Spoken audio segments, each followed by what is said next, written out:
Assalamualaikum. Penataan jabatan pengawas madrasah dan pengawas pendidikan agama Islam berdasarkan Permenak nomor 31 tahun 2013.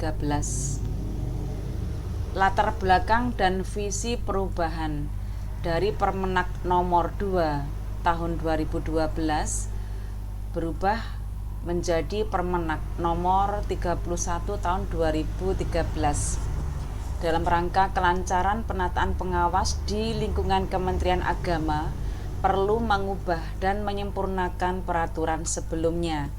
Tujuan utamanya optimalisasi tata kelola dan profesionalisme pengawas madrasah dan pendidikan agama Islam pada tingkat sekolah.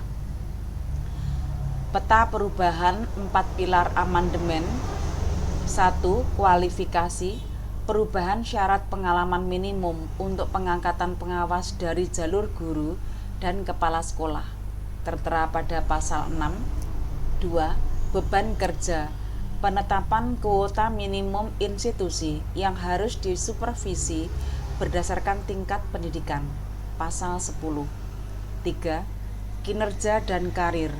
Tenggat waktu tegas 5 tahun untuk pengumpulan angka kredit kenaikan pangkat pasal 14. Penataan administratif.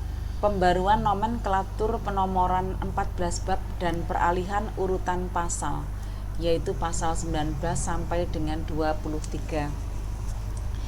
2. Jalur kualifikasi pengawas. Ketentuan pasal 6 huruf C membedakan syarat masa bakti berdasarkan posisi asal. Untuk guru madrasah atau guru PAI pada sekolah, minimum 8 tahun pengalaman mengajar untuk menjadi pengawas PAI atau madrasah.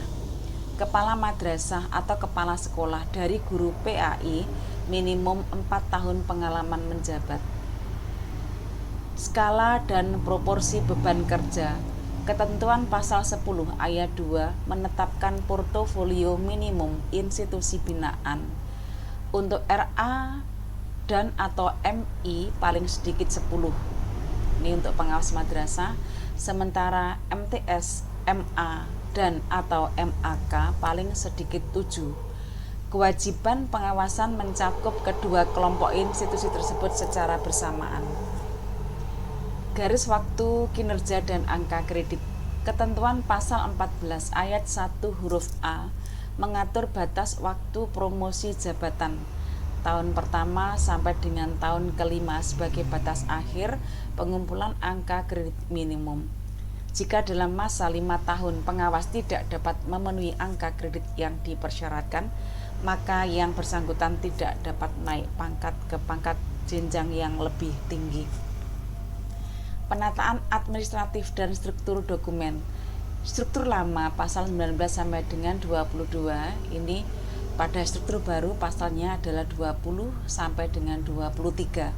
Penulisan pasal 19 sampai dengan 22 diubah seluruhnya menjadi pasal 20, 21, 22 dan 23.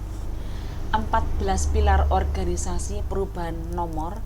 Yang pertama, ketentuan umum. 2. Tugas dan fungsi. 3. Tanggung jawab dan wewenang. 4. Kualifikasi. 5. Sertifikasi kompetensi. 6. Kompetensi. 7. Beban kerja. 8. Pengangkatan, pemindahan dan pemberhentian. 9. Jenjang jabatan atau pangkat dan angka kredit. 10. Pokjawas. 11. Pembinaan. 12. Penilaian kinerja. 13. Ketentuan peralihan. 14. Ketentuan penutup. Membangun pengawas yang lebih terukur. Bagaimana Permenak nomor 31 tahun 2013 menciptakan ekosistem pengawasan yang optimal. Profesionalisme jabatan pengawas di lingkungan Kemenak. Pengalaman matang pada pasal 67 6C. Memastikan hanya pendidik dengan rekam jejak panjang 8 tahun sebagai guru atau 4 tahun menjadi kepala sekolah yang memimpin. Cakupan terukur pasal 10 menjamin distribusi beban kerja yang adil dan terstandardisasi. 10 pendidikan dasar sementara menengah jumlahnya 7. Target minimum pasal 14 mendorong pembelajaran berkelanjutan dengan batas waktu 5 tahun untuk promosi. Legalitas dan pemberlakuan peraturan menteri ini mengikat dan mulai berlaku sejak tanggal diundangkan, ditempatkan dalam Berita Negara Republik Indonesia tahun 2013 nomor 684. Sekian, terima kasih. Wassalam.